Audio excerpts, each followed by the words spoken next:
তো দর্শক মণ্ডলী কেমন আছেন? দেশের পরিস্থিতির কারণে অনেক কিছুতেই আমরা একটু চিন্তিত ছিলাম। তো যাই হোক, আলহামদুলিল্লাহ এখন দেশ ভালো হচ্ছে, পরিস্থিতি স্বাভাবিক হচ্ছে। তো আজকে আমি এই মুহূর্তে ঢাকার আশুলিয়ার বাইপাইলের পেছনে কাইসাবাড়ি নামক একটি জায়গাতে। এটা আমার সেকেন্ড ব্লগ কাইসাবাড়ির।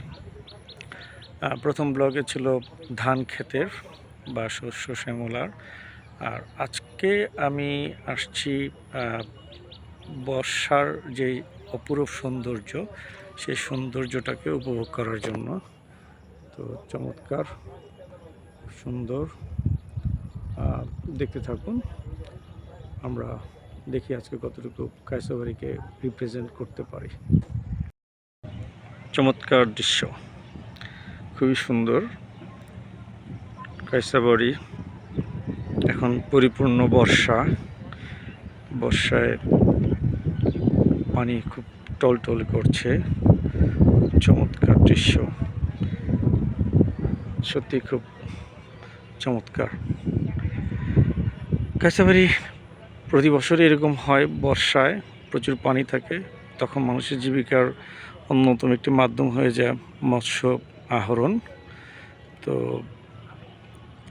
খুব সুন্দর, এবং বিকেল বেলা হলে মানুষ নৌকা নিয়ে ভাড়া করে ঘুরতে আসেন এলাকার সৌন্দর্য উপভোগ করার জন্য।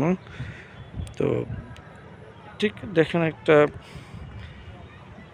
মাছ ধরার একটা ফাঁদ পাতা হয়েছে। এভাবে প্রতিটা জায়গায় এভাবে ফাঁদ পাতা আছে মাছ ধরার জন্য। সত্যি খুব সুন্দর, অপরূপ, চমৎকার। নৌকা নিয়ে দেখা যাচ্ছে, পাশে একটু বক উড়ে যাচ্ছে, খুব চমৎকার। মাছ শিকার করার জন্য বক ব্যস্ত হয়ে গেছে। চমৎকার দৃশ্য, খুবই সুন্দর।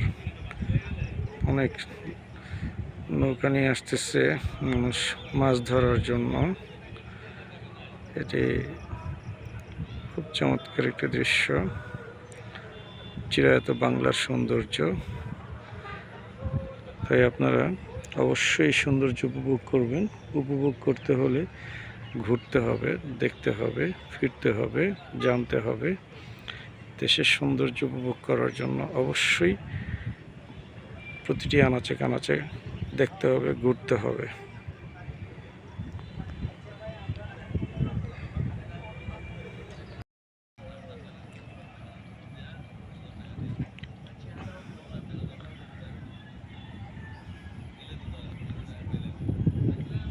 কাইসাবাড়ি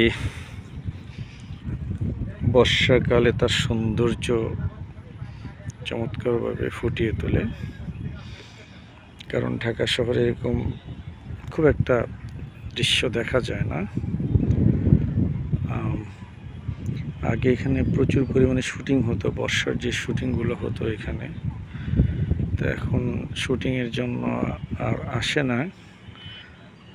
নলাম, প্রচুর শুটিং হতো নলামে।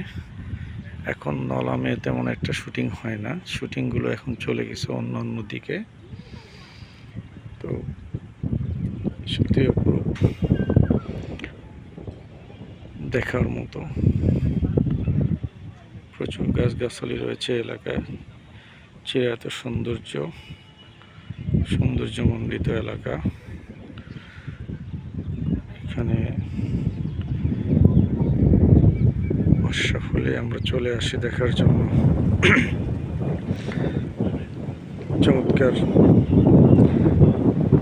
দর্শক মণ্ডলী, ছোট্ট একটি ব্লগ করলাম। যদি ভালো লেগে থাকে অবশ্যই লাইক, কমেন্ট, শেয়ার করবেন। কাইসাবাড়ি সম্বন্ধে যদি কোনো জানার থাকে প্রশ্ন করতে পারেন, অবশ্যই আমি উত্তর দেওয়ার চেষ্টা করব। ভালো থাকবেন। তবে আমার একটি রিকোয়েস্ট,